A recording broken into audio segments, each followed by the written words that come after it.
mbokk yi ñu ngi leen di nuyu kenn ku nekk ci turam ak santam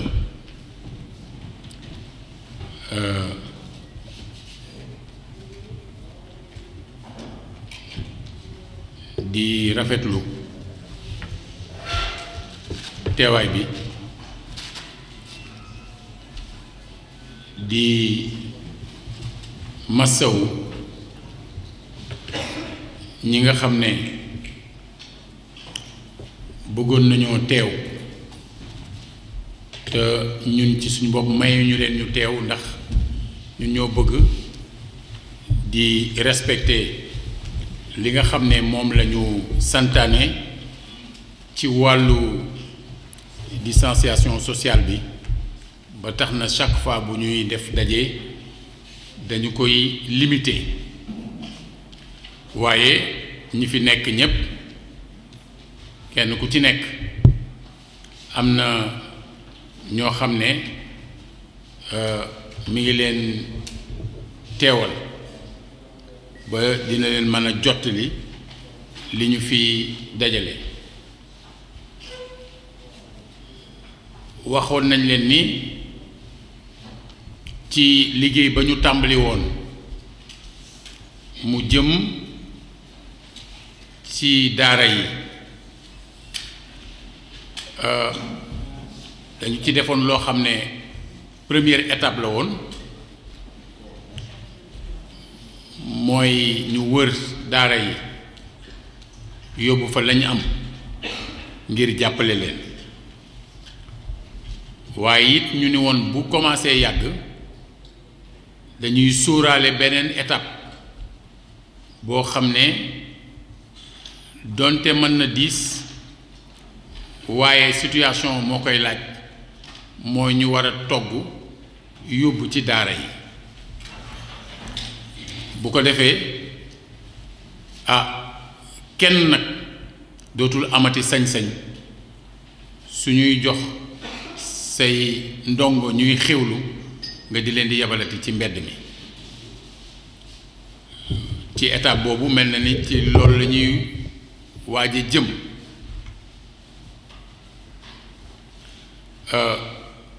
gaawantuwuñ ko nag dañ ko waajal ba ñuy tàmbali étape bu njëkk bi la ñu tàmbalee waajal ñaareelu étape bi comme nañ ko def junee nañ ko waxtaane moo war a jiitu ca la ñu dajale woon fii ci salle bi ñi nga xam ne ay yaayu daara lañu ak ay bàjjenu gox ak ñeneen ñoo xam ne seen xalaat ak seen xarala mën naa màcc jëm ca loola ngir ñu waxtaanee deuxième étape boobu mooy naka la ñuy mën a fexe bay yóbbul taalibe yi ci biir daara yi lu ñu mën a xewloo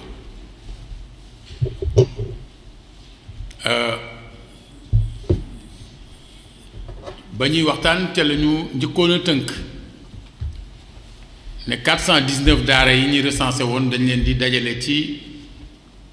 fukki zone ak juróom-ñaar waaye bi liggéey bi gënee sori dafa mujj nekk ñaar fukki zone ak benn zone bu nekk benn yaayu daara jiite ko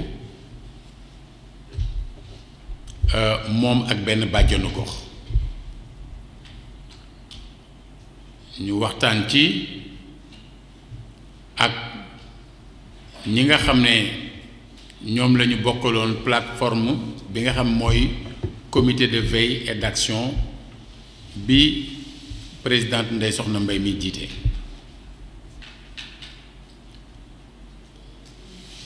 mu am ci rôle bu am solo boo xam ne dañ ko sas waa ODCAV puisqu'on parlait de zone ñoom ci seen bopp seen organisation dafa wéeru ci ay zone yu dajale ay ASC ñu réfléchir sur un système boo xam ne ci lu jëm ci wàllu service bi au niveau des daara ginnaaw bu yaayu daara yi bàjjenu gox yi organiser togg bi ñoom danañ ko mën a assurer fa daara ya nekk. ñu santaane ci ñu defe ko ci anam boo xam ne dañuy multiplier barab ya ñuy toggee loolu c'est en phase de finalisation mu war a tasaaroo ci biir dëkk bi pour que dajaloo bañ a am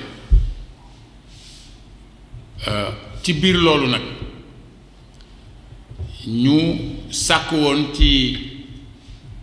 waa district médical bi ñu am lu ñu waxtaanee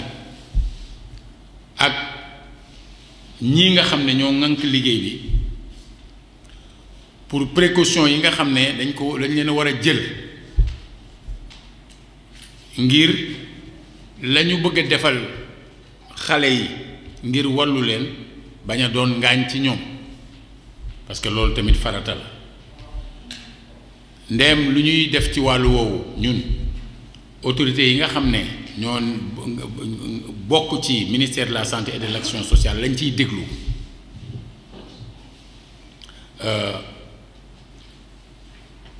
te ñoom ñu teewal leen fii ci gox bi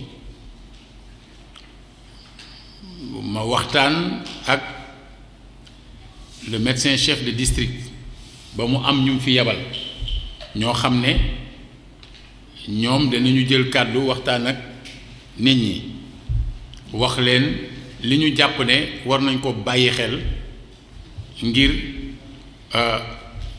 mbir mi du doon saafara buy jur jàngoro parce que loolu aussi taxu ñoo jóg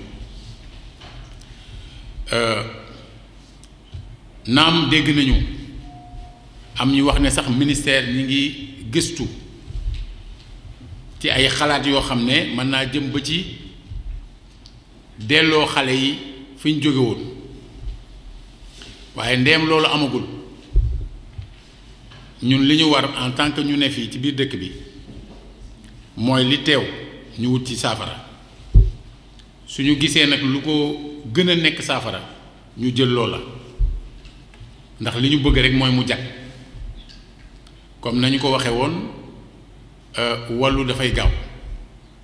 te ñi ngi situation boo xam ne tey li ñu dénombré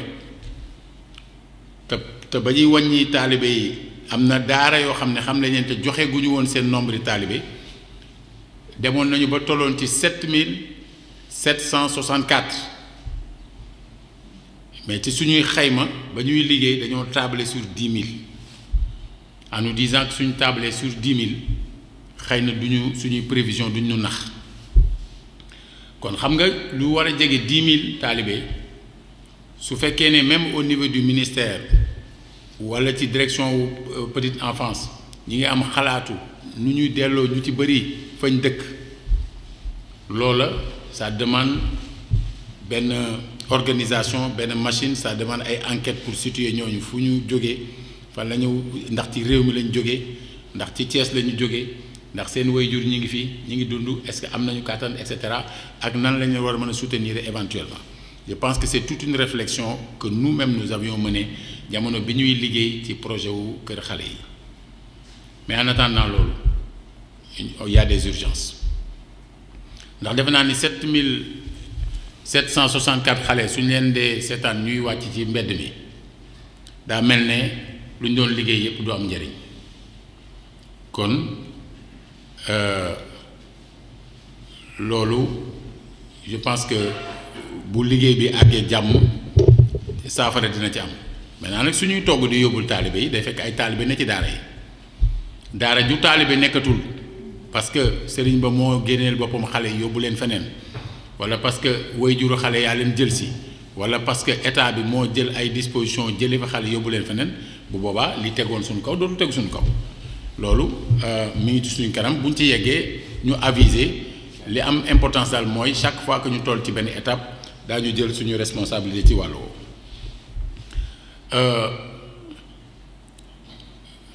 J'avais dit tout à l'heure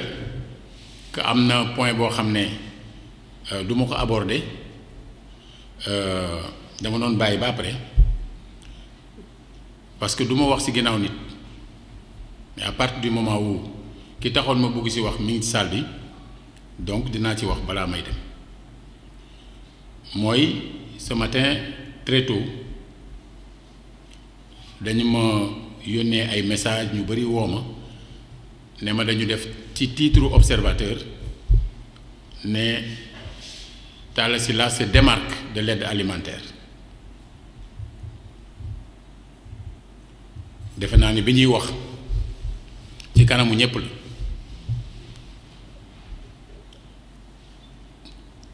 te Talla Sylla mësul wax loolu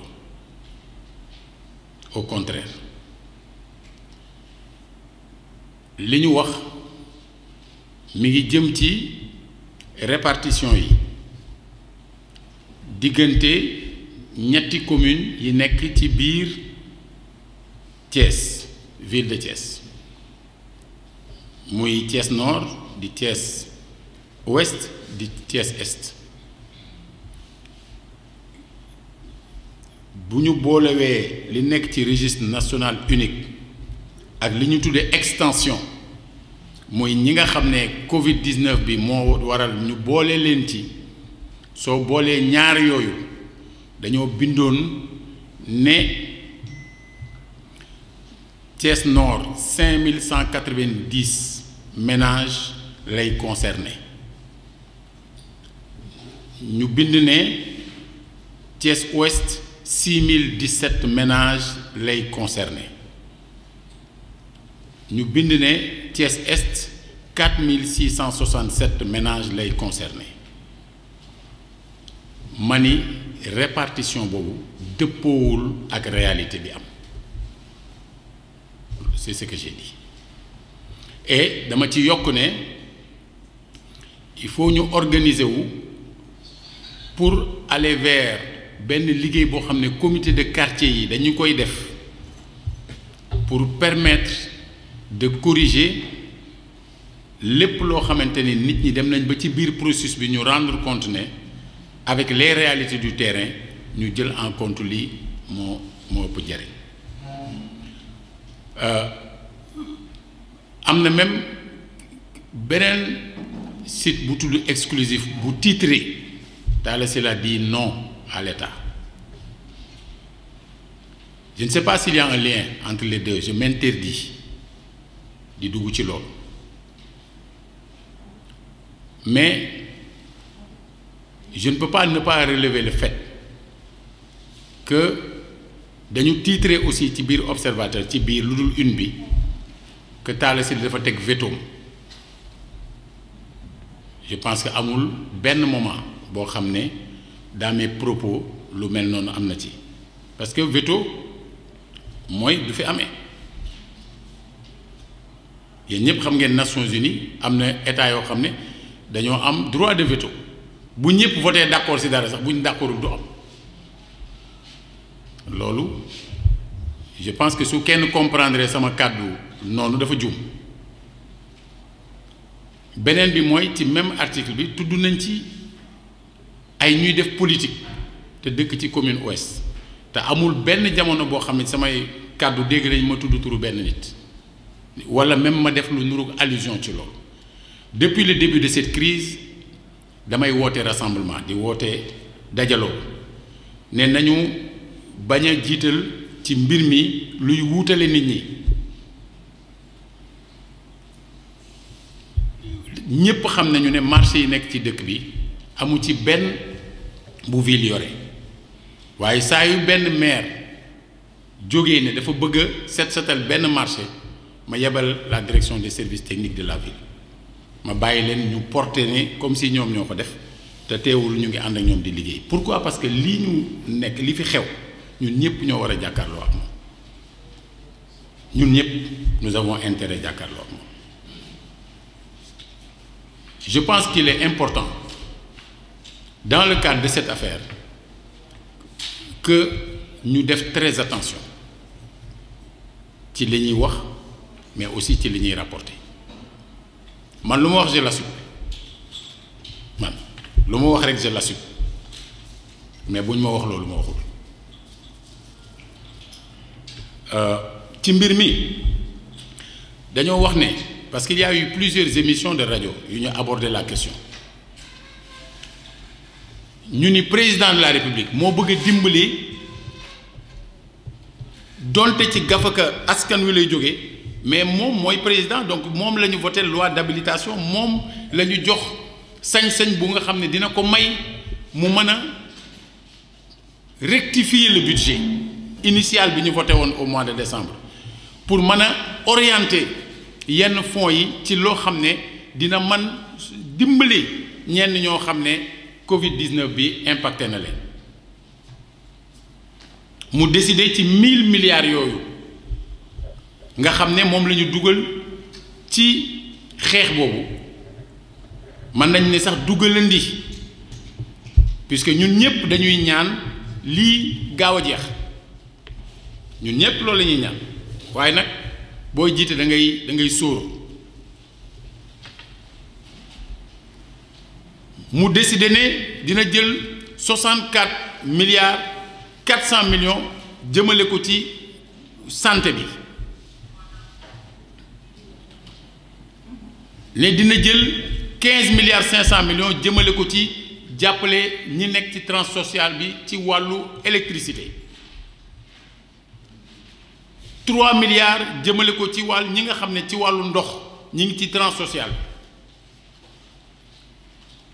12 milliards 500 millions yoo xam ne c'est pour jàppale diaspora bi 302 milliards yoo xam ne mi ngi war a jëm ci fournisseuru état bi yi nga xam ne mbir mi diis na ci ñoom jafe na ci ñoom te ñuy bañ ñu daanu war a jël luy toll ci 200 milliards yoo xam ne yu ñu ay bor lañu ay nit amoon ci wàllu kubbal ak galak muy taxe ak impôt yu ñu amee état bi ci 31 décembre dernier ñu war leen a yolomal ci loolu mais war a jël lu toll ci 69 milliards yoo xam ne dañ koy def ci wàllu dund ngir jàppale ci famille yi nga xam ne ñoom la ñu considéré comme ay familles démunies entre autres mesures kon objectifu président lu mu doon mooy xam ne lii xew yëngal na lu bari ci société bi ñu bari daan am activité daa ci yore seen bopp daa ci doxal seen entreprise daa ci doxal tamit Sénégal ñooña lii ñëw gàllankoor seen doxalin mu ni faw ñu jël ci gafaka réew mi téye leen ñooñu ba duñ daanu parce que bu fekkee ne da nga yore beekee loolu ñuy wax békki nga yore beekee ñun loolu la ñuy wax bu damee da ngay ànd ak moom daanu kon ñun nañ ko dëgëral loola la président di def ñun xam nañu loolu lu ci nekk nag ak fa mu jëm mais su fekkee ne dañ ne 69 milliards yooyu dafa war a jëm ci 1 million de ménages mu war a tolloo à peu près ak 800 millions 8 millions de sénégalais 8 millions de sénégalais yooyu su fekkee bëgg nañ leen jàppale ñu ni ci ñaari catégorie lañ nekk benn catégorie bi mooy liste bu am ba pare dafa am liste bu am ba pare ñu tudd ko registre national unique ñooñu toll ci 588 045 ménages mais ñu war a constituer nag beneen liste ba ca des muy 411 955 ménages boo leen dajalee mu nekk 1 million de ménages maintenant ci biir cadre constitution wu ménages yooyu 411 000 yooyu jëm 955 ñu ni nii lañ koy defee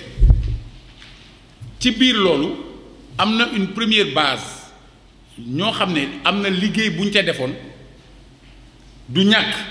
mu am sur la base du registre national unique ñoo xam def nañu ay quelques extrapolations et cetera ay yenn calcul xaw ma dañ teg ay algorithme xaw ma lu ñu teg ba arriver à une répartition mais répartition boo xam ne ñun yëguñu tinnuñu nag ci foofu laa doon waxee ne ñun ñii fi dëkk xam li fi xew xam nañu ne répartition moom en tout cas pour li concerner la ville de Thiès ci ñetti communes yi fi nekk ni ñu defee répartition bi dëppoowul ak ni mu demee foo ci dem am na ñu ñàkk ak ñu ko soxla foo ci dem commune boo ci dem waaye ni ñu waxee ni fii la ëppee loolu laa ne en tant que maire de la ville de Cess je sais que demeewul noonu or je ne suis pas le seul à le penser wala même à le dénoncer mais le but c'est d'amener les autorités à rectifier. C'est ce que nous avons dit quand nous parlons de correction, c'est que nous sommes dans une logique d'éviter ñi nga xam ne ñoom ñoo mën a corriger à aller dans ce sens-là. Maintenant il est clair que dinañ ko wax la critique est facile et l'art difficile ñi nga xam ne ñoom ñoo am pour doxal yëf bi la ñu xalaat rek la ñuy mën a teg maintenant xalaat boobu ñoo ñu teg ñun ñi ngi wut suñuy pexe nu ñu mën a waxee ak ñenn ñi pour ne leen xalaat bi dafa baax mais dafa am loo xam ne il faut ñu corriger ko loola ca barab yi ñu ko war a waxtaane nit ñaa ngi ko fay waxtaane du ñàkk mu am yu ci xew mais loolu mi ngi suñ kanam parce que suñu waree wax lenn dañ koy wax parce que ragal du jam guy nag te bu ay nit nekkee ensemble dañuy waxante dëgg ngir mu baax ndax président la ko yëkkati mooy jàppale nit ñi du dëgg comme jàppale nit ñee ko yëkkati suñu gisee loo xam ne mën na tax objectif am à la base du ko atteindre dañuy gàttandu loolu wax ñi nga xam ne ñoo yore mise en œuvre bi ne leen nañ joyanti waaw ngir mu jag chaque fois que j'ai pris la parole depuis que ñu décrété état d'urgence bi maa ngi gërëm président ak ñi nga xam ne ñoo koy jàppale ci effort yi ñuy def pour encadrer le processus pour éviter que dëkk bi di sombrer ci état boo xam ne bu ñu ca duggee day ëpp doole ñëpp di remercier chaque fois le personnel de santé ci risques yi ñuy jël au nom de tout le monde ba boobaak léegi ñu réussir à contenir lii nii ci limite yoo xam ne j'ai pas dit raisonnable mais en tout cas yoo xam ne ëppaguñu doole mais di remercier aussi ak encourager fu ñu toll les forces de défense et de sécurité parce que am na liggéey bu ñuy def boo xam ne li ci ëpp fesul te ça a énormément aidé à contenir benn dissémination bi ndax ñenn ñi bu ñu leen teelul woon identifier teel leen a confiné musiba am te loolu ñoom ñoo def liggéey boobu waaye tey ci tey dañoo jëm ci étape boo xam ne nit ñi nga xam dañoo nekk ci kër yi te jaaxle te am ay jafe-jafe ku ci nekk mi ngi posé wu question mbir mi kañ lay doon naka lay amee ndax dina agsi ci man c'est des questions légitimes nous qui sommes en contact avec ces populations ñu di ñu interpeller nous avons le devoir de nous informer pour les informer alors ci cadre boobu laa wax ni lu ñu man ci amener les autorités à ce que ñu comprendre ne tey jii soo duggee ci benn koñ dina am ñoo xam ne ñu ngi woon ci registre national unique am ñeneen ñu nekk seen wet nekkuñu ci te gën leen ko yayoo foofu loolu moo waral réunion yi ñu dem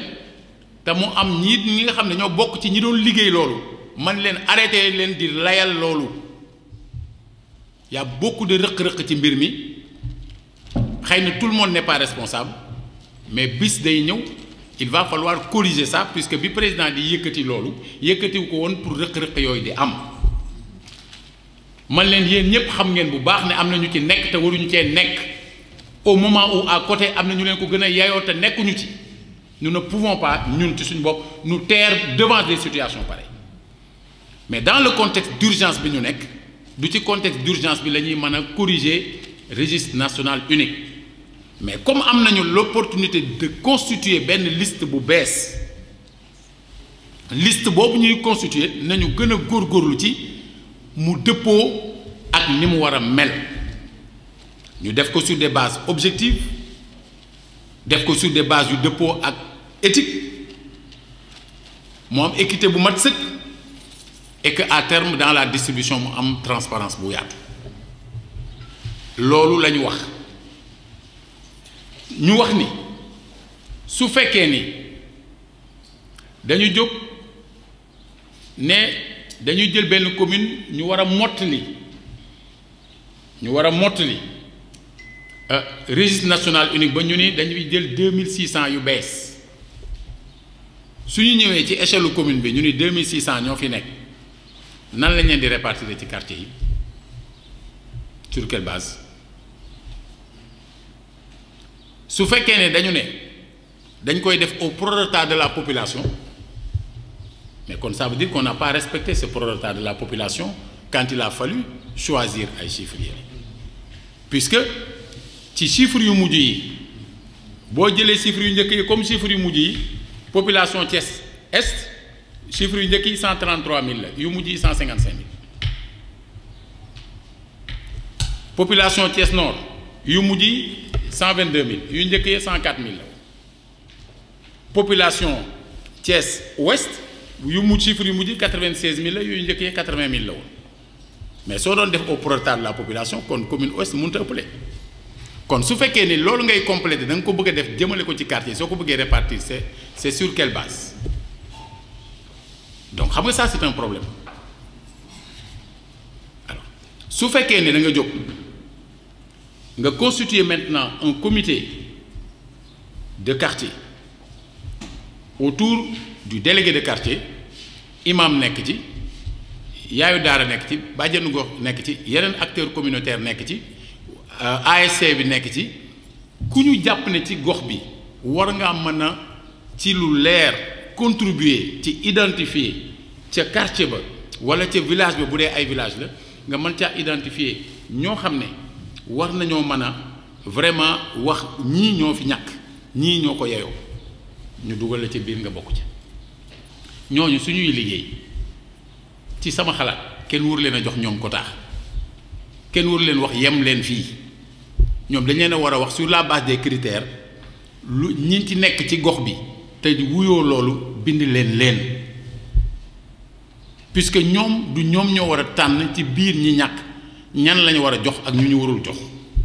puisque suñu leen waxee quota wu 20 te ñoom ñu wàññi am juróom-ñett fukk 80 nan la ñuy tànne ku ñuy jël ku ñuy jël ku ñu dul jël est-ce que ñoom loolu seen wàll xam nga loolu du seen wàll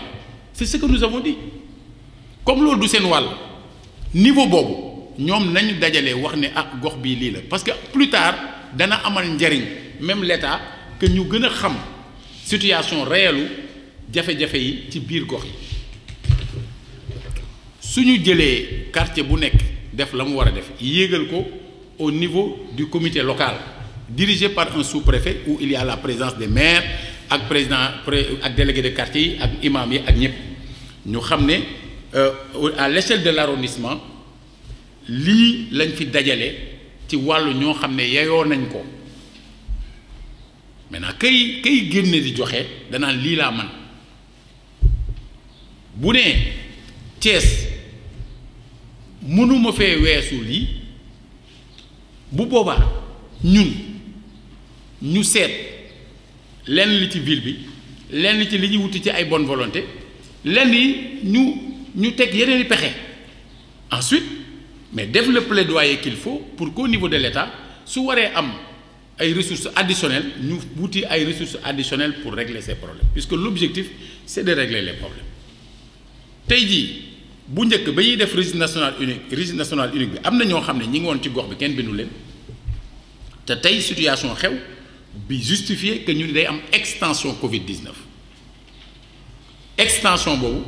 mooy ñi nga xam ne feebar bi moo leen laal ci seen xeetu liggéey maanaam ñoom dalu leen personnellement mais dal na leen puisque seen activité dal na ko waaw kii da doon photo di dem ci cérémonie yi di photo événement yi di xew muy photo ñu tere yooyu yépp mënatu la photo te moom photo bi daal na ci am lu mu jox waa këram ba kenn mësul woon xalaat waa këram dem di leen bind ci ñu ñuy dimbale ci wàllu dund mais su toogee weer liggéeyul war a mën a bokk ci ñooñu je pense que loolu moo tax affaire bi jóg kon su fekkee ne ñaar ñu situation boobu dal dañoo bokk benn koñ au nom de quoi ngay choisir ne man kii laay jox du ma jox kii léegi loolu moo tax ma ni lii gën a yombal yëf yi mooy ñu demander à ces comités de quartier te kenn bañ ci dugal affaire politique nag ni affaire parparloo wala naan damay bind sama bopp alors loolu su fekkee ne nit ñi def nañ liggéey bu mel noonu dajale ko jox ko comités locaux yi comités locaux yooyu su ñu defee synthèse bi ak li ñu am yépp comme élément ci critères yi ñoom ni premier niveau de priorisation ñoom ñu commencé ci liggéey bu boobaa su remonté au niveau du comité départemental ñu am beneen liggéey boo xam ne aussi daañ ko ci mën a def maintenant nag su fekkee dafa dépassé li nga xam ne moom lañ ñu féetale woon suñ nee fukki junni ngeen amoon ak juróom ci ménage te tey jii fukki junni ak juróom-ñett ngeen indi mais boobaa ñun suñu wàll mais mooy dem dox ko ñetti junni yooyu ca tege ménage nan la ñuy defee ba ñu am lu leen kii su ñu booba dañuy njëkk a commencer par wut fii ci suñu ay budget loo xam ne daañu ko mën a jël jëmale ko ci loolu ndax ndimbal na ca fekk loxol borom après doogu wëlbatiku nag seet doomu Cees yi nga xam ne seen loxo jot na seen digg ginnaaw ñu war caa mën a jàpp doogu wëlbatiku ne président nous vous demandons de faire un effort supplémentaire compte tenu de la situation. Voilà ce que j'ai dit,